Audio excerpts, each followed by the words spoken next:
আচ্ছা, ভাবুন তো, রাগের মাথায় নেওয়া একটা সিদ্ধান্ত কি একটা সম্পর্ককে চিরদিনের জন্য নষ্ট করে দিতে পারে?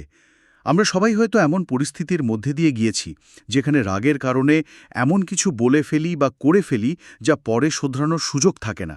আজ আমরা প্রায় ১৪০০ বছর পুরনো একটা নিয়ম নিয়ে কথা বলবো, যা ঠিক এই সমস্যারই একটি অবিশ্বাস্য সমাধান দেয়। একটি মাত্র আয়াত, যা আধুনিক সম্পর্ক কাউন্সেলিংয়ের অনেক ধারণাকেই চ্যালেঞ্জ করতে পারে। বিষয়টা আসলেই দারুণ, কারণ এটি শুধু একটি নিয়ম নয়, বরং এটি রাগ, অভিমান এবং বিচ্ছেদের মতো জটিল মানবিক আবেগগুলোকে সামলানোর জন্য একটা সম্পূর্ণ কাঠামো।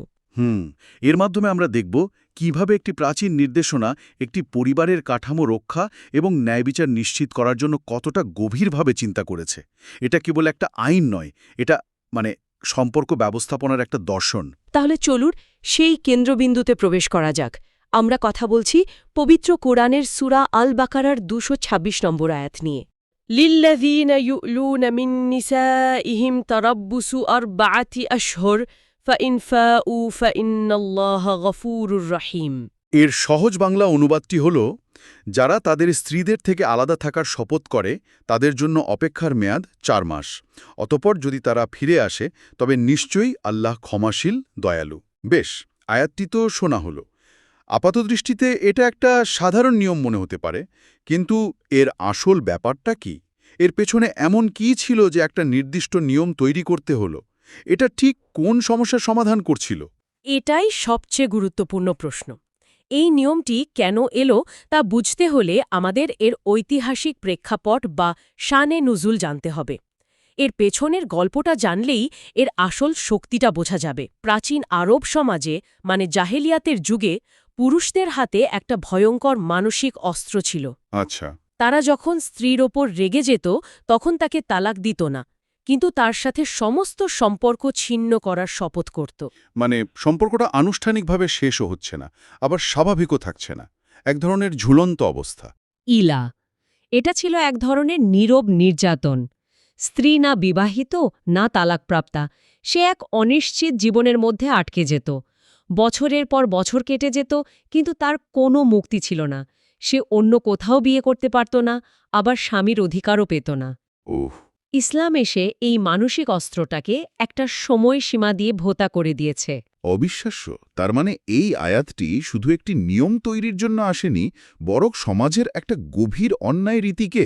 একদম, একটা অন্যায় রীতিকে ভেঙে দেওয়ার জন্য এসেছে। এটা তো অনেকটা আজকের দিনের নারী অধিকার আইনের মতো, যা একটা প্রচলিত ভুলকে বা অন্যায়কে টার্গেট করে তৈরি হয়। হ্যাঁ, ঠিক। এটি স্পষ্টভাবে নারীর অধিকার এবং তার মর্যাদাকে রক্ষা করেছে। এই আয়াতটি এসে পুরুষদের বলল, তোমার রাগের মেয়াদ আছে, তুমি অনির্দিষ্টকালের জন্য একজন নারীকে এভাবে ঝুলিয়ে রাখতে পারো না। বাহ। তোমাকে সিদ্ধান্ত নিতে হবে, এবং তার জন্য তোমার হাতে সময় মাত্র ৪ মাস। হয় তুমি ফিরে আসবে, অথবা সম্পর্কটির চূড়ান্ত নিষ্পত্তি হবে। এখান থেকেই বিষয়টা সত্যি আকর্ষণীয় হয়ে উঠছে। কিন্তু একটা প্রশ্ন মাথায় আসছে, নির্দিষ্টভাবে ৪ মাস কেন? ১ মাস বা ৬ মাস নয় কেন? এই সময়সীমার পেছনে কি কোনো বিশেষ যুক্তি আছে? এটা একটা দারুণ প্রশ্ন। ভাবুন তো, একটা বড় ঝগড়া বা মানসিক আঘাতের পর সম্পর্ক স্বাভাবিক হতে কতদিন লাগে?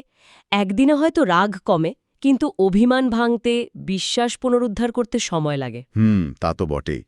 ৪ মাস অর্থাৎ প্রায় ১২০ দিন, একটা ঋতু পরিবর্তনের সমান সময়। মনোবিজ্ঞানের ভাষায় এই সময়টা যথেষ্ট দীর্ঘ, যে কোনো তীব্র আবেগ বা রাগ পানি হয়ে যাবে। আবার এটা এতটাও দীর্ঘ নয় যে সম্পর্কটার জোড়া লাগানোর কোনো উপায়ই থাকবে না। এটা প্রকৃতি থেকে নেয়া একটা শিক্ষার মতো। কিন্তু একটা পাল্টা প্রশ্নও তো থেকে যায়। ৪ মাস তো অনেক লম্বা সময়। এই সময়ে একজন নারীর ওপর দিয়ে যে মানসিক চাপ যায়, সেটার সমাধান কি? এটা কি একদিক থেকে তার কষ্টকে আরও দীর্ঘায়িত করছে না? আপনার প্রশ্নটা খুবই যৌক্তিক, কিন্তু আমাদের তুলনা করতে হবে আগের পরিস্থিতির সাথে। আগে এই ঝুলন্ত অবস্থার কোনো শেষ ছিল না। তা ১ বছর, ১০ বছর বা বা আজীবনও হতে পারত। ঠিক সেই অনির্দিষ্টকালীন মানসিক যন্ত্রণার তুলনায় ৪ মাসের একটি নির্দিষ্ট সময়সীমা বরং একটি মুক্তির পথ। নারীটি অন্তত জানে যে ৪ মাস পর একটি চূড়ান্ত সিদ্ধান্ত আসবেই, তার জীবনটা আর অন্ধকারে থাকবে না। সুতরাং এটা কষ্টকে দীর্ঘায়িত করা নয়, বরং অনির্দিষ্ট কষ্টকে একটা নির্দিষ্ট সীমার মধ্যে নিয়ে আসা। অর্থাৎ এটা ন্যায় বিচার নিশ্চিত করার একটা প্রক্রিয়া। আচ্ছা, এবার আয়াতের দ্বিতীয় অংশে আসি, যেখানে বলা হয়েছে যদি তারা ফিরে আসে তবে নিশ্চয়ই আল্লাহ ক্ষমাশীল, দয়ালু। এই কথাটি এখানে এত গুরুত্বপূর্ণ কেন? সম্পর্ক ভাঙা গড়ার সাথে আল্লাহর ক্ষমার কি সম্পর্ক? এখানে একটা গভীর মনস্তাত্ত্বিক দিক আছে, যে স্বামী রাগের মাথায় শপথ করেছে ৪ মাস পর তার রাগ কমে গেলেও ইগো বা লজ্জার কারণে সে হয়তো ফিরে আসতে ইতস্তত করতে পারে। সে ভাবতে পারে, আমি শপথ করেছিলাম, এখন কিভাবে মুখ দেখাবো। আচ্ছা আচ্ছা। এই আয়াতটি সেই ইগোর দেয়ালটাকেই ভেঙে দিচ্ছে। বলা হচ্ছে, তুমি যদি ভুল বুঝতে পেরে ফিরে আসো, তবে শুধু তোমার স্ত্রী তোমাকে গ্রহণ করবেন না, স্বয়ং সৃষ্টিকর্তাও তোমাকে ক্ষমা করবেন। বাহ! এটা পুনর্মিলনের জন্য একটা বিরাট বড় উৎসাহ। এখানে শাস্তির চেয়ে সম্পর্ক সংশোধনকে বেশি গুরুত্ব দেওয়া হয়েছে। তার মানে এটা মানুষকে তার ভুল শুধরে নেওয়ার জন্য একটা নিরাপদ পথ তৈরি করে দিচ্ছে। এটা শুধু আইন নয়, এটা মানুষের আবেগ এবং দুর্বলতাকে মাথায় রেখে তৈরি করা একটা সমাধান। আচ্ছা, বিষয়টাকে আরেকটু সহজে বোঝার জন্য আমরা কি কোনো বাস্তব উদাহরণের কথা ভাবতে পারি? অবশ্যই। ভাবুন একবার, আজকের দিনের একজন মানুষ, ধরা যাক তার নাম করিম সাহেব। তিনি তার স্ত্রীর সাথে ঝগড়া করে রাগের মাথায় বলে বসলেন, আমি তোমার সাথে আর কোনো সম্পর্ক রাখব না, তোমার মুখও দেখব না। হুম। প্রাচীন আরবে এই এক কথাতেই হয়তো একটা সংসার বছরের পর বছর অচল হয়ে থাকত। কিন্তু এই আয়াতটি এসে বলছে, করিম সাহেব, আপনার রাগের মেয়াদ মাত্র ৪ মাস। এই সময়ের মধ্যে আপনাকে আপনার সিদ্ধান্ত নিয়ে ভাবতে হবে, নিজের ভুল বুঝতে হবে। ৪ মাস পর হয় আপনি আপনার স্ত্রীর কাছে ফিরে যাবেন, নয়তো আইনগতভাবে সম্পর্কটি শেষ হয়ে যাবে। মাঝপথে ঝুলিয়ে রাখার কোনো সুযোগ আপনার নেই। এই উদাহরণটা শোনার পর আমার আধুনিক মনোবিজ্ঞানের একটা ধারণার কথা মনে পড়ছে, যাকে বলা হয় কুলিং পিরিয়ড। একদম ঠিক জায়গায় ধরেছেন। প্রায় ১৪০০ বছর আগের এই নীতি আজকের মনোবিজ্ঞানের সাথে আশ্চর্যজনকভাবে মিলে যায়। যে কোনো বড় মানসিক সংঘাত বা ঝগড়ার পর সম্পর্ক বিষয়ক পরামর্শদাতারা একটা কুলিং পিরিয়ড বা শান্ত হওয়ার জন্য সময় নেওয়ার কথা বলেন। রাইট। এই সময়টুকু উভয় পক্ষকে তাদের আবেগ নিয়ন্ত্রণ করে যৌক্তিক সিদ্ধান্ত নেওয়ার সুযোগ দেয়।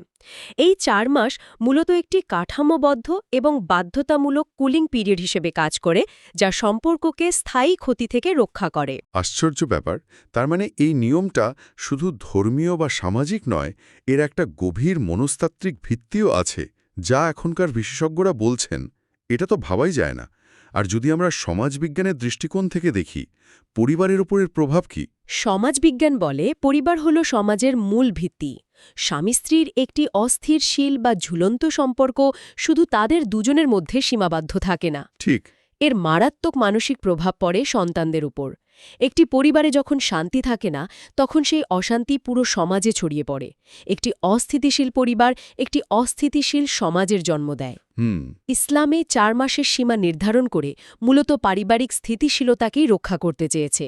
এই আইনটি কেবল দুটি ব্যক্তির বিষয় নয়, এটি পুরো সমাজ ব্যবস্থার সুস্থতার সঙ্গে জড়িত।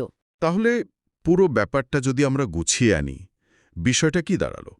আপাত দৃষ্টিতে এটা একটা শাস্তিমূলক নিয়ম মনে হতে পারে, কিন্তু এর গভীরে গেলে দেখা যাচ্ছে এটা আসলে সম্পর্ক ভাঙার বিরুদ্ধে একটা শক্তিশালী রক্ষা কবচ। ভাবা যায়, রাগ করে নেওয়া একটা সিদ্ধান্তকে আইন দিয়ে ৪ মাস ধরে আটকে রাখা হচ্ছে, শুধুমাত্র সম্পর্কটাকে বাঁচানোর জন্য। আপনি একে বলতে পারেন সম্পর্কের জন্য একটা এমার্জেন্সি ব্রেকের মতো। গাড়ি খুব দ্রুত ভুল পথে চলতে শুরু করলে যেমন ব্রেক কষতে হয়, এটাও ঠিক সেরকম। বাহ, দারুণ উপমা। এটা সম্পর্কটাকে পুরোপুরি ধ্বংস হয়ে যাওয়ার আগে থামিয়ে দেয় এবং উভয়কে নতুন করে ভাবনার সুযোগ করে দেয়। এর মূল উদ্দেশ্য পরিবারকে ধ্বংস করা নয়, বরং যে কোনো মূল্যে রক্ষা করা। তার মানে এই একটি আয়াত থেকে আমরা কয়েকটি অসাধারণ শিক্ষা পাচ্ছি। প্রথমত, দাম্পত্য সম্পর্কের মতো গুরুত্বপূর্ণ বিষয়ে রাগের বশে নেওয়ার সিদ্ধান্তের কোনো স্থান নেই। আবেগের উপর বিবেকের নিয়ন্ত্রণ জরুরি। দ্বিতীয়ত, এটি নারীর অধিকারকে সুনিশ্চিত করে, তাকে একটি অসম্মানজনক এবং অনিশ্চিত অবস্থা থেকে মুক্তি দেয়। তৃতীয়ত, এটি যে কোনো সিদ্ধান্তে তাড়াহুড়ো না করে সময় নিয়ে ভাবার গুরুত্ব শেখায়। এবং চতুর্থত, সম্পর্ক পুনরুদ্ধারের সিদ্ধান্তকে উৎসাহিত করা হয়েছে। আল্লাহর ক্ষমার কথা বলে। আর সবশেষে এর চূড়ান্ত লক্ষ্য হল পরিবারকে টিকিয়ে রাখা, যা একটি সুস্থ সমাজের ভিত্তি। সার কথা হল রাগ বা অভিমান স্বাভাবিক, কিন্তু তা যেন সম্পর্ক ভাঙ্গার কারণ না হয়। তাই ইসলাম 4 মাস সময় দিয়ে সম্পর্ক বাঁচানোর দরজা খোলা রেখেছে। এই সময়টা শুধু অপেক্ষার জন্য নয়, বরং আত্ম-অ্যানালিসিস এবং সম্পর্কটি নিয়ে পুনরায় ভাবার জন্য। কারণ ইসলামের চূড়ান্ত লক্ষ্য হল পরিবারের সদস্যদের মধ্যে শান্তি ও সম্প্রীতি প্রতিষ্ঠা করা। তাহলে আজকের আলোচনায় আমরা দেখলাম কিভাবে একটিমাত্র আয়াত একটি জটিল দাম্পত্য সমস্যার আইনগত, সামাজিক এবং মনস্তাত্ত্বিক সব দিক নিয়ে একটি পরিপূর্ণ সমাধান পদ্ধতি বাতলে দেয়। এটা শুধু একটি নিয়ম নয়, এটি একটি সম্পূর্ণ দর্শন। হয়তো সবচেয়ে কার্যকর সমাধানগুলো আমাদের ইতিহাসের মধ্যেই লুকিয়ে আছে। এই আলোচনার শেষে শ্রোতাদের জন্য একটি চিন্তার ঘোরাক রেখে যেতে চাই। আজকের এই দ্রুতগতির বিশ্বে, যেখানে আমরা তাৎক্ষণিক সিদ্ধান্তে পৌঁছানোকে বা মুভ অন করাকে অনেক গুরুত্ব দিই, সেখানে আমাদের জীবনের গুরুত্বপূর্ণ ব্যক্তিগত সংঘাতগুলো, তা সে দাম্পত্য হোক বা অন্য কোনো সম্পর্ক, সমাধানের ক্ষেত্রে বাধ্যতামূলকভাবে একটি অপেক্ষা বা ভাবনার জন্য সময় নেওয়ার ধারণাটি কতটা উপকারী হতে পারে।